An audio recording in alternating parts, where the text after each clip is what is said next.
Okay, new video today. We're going to be replacing the sway bar end links with Overland custom designed new beefier end links.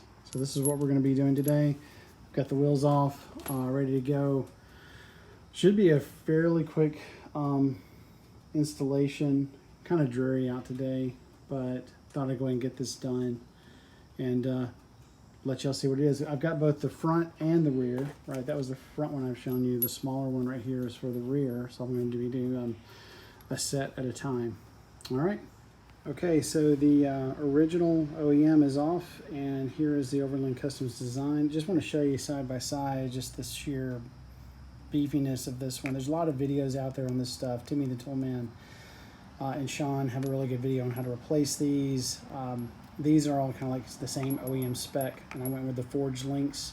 It's pretty easy. You just, bolt it out from there. You use a 6mm Allen to kind of prop it up against the control arm, and then it's a 17 behind here, and then the top was a 14. So, and actually, I noticed here since I've had it off, I got to repair a CV boot.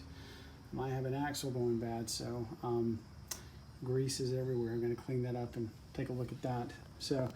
But yeah, I'm glad I got down here and saw that as well. But we'll get this on here shortly. Okay, the installation's done. I already put it on there and did a test drive. Everything looks pretty good.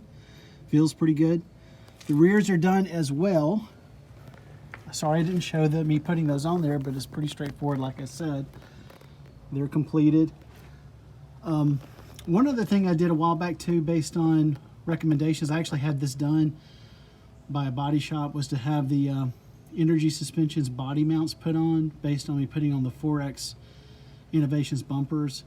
Was a recommendation that I picked up from one of the comments field, and actually got it confirmed when I went to Overland Expo East by one of the vendors from Sherpa Equipment Company. They actually kind of recommended these body mounts also based on the heavy nature of these bumpers. So that's been done all across the vehicle, but these are pretty straightforward. So if you get a chance to put these on, I'd highly recommend it. They seem pretty well built, and they do a very good job.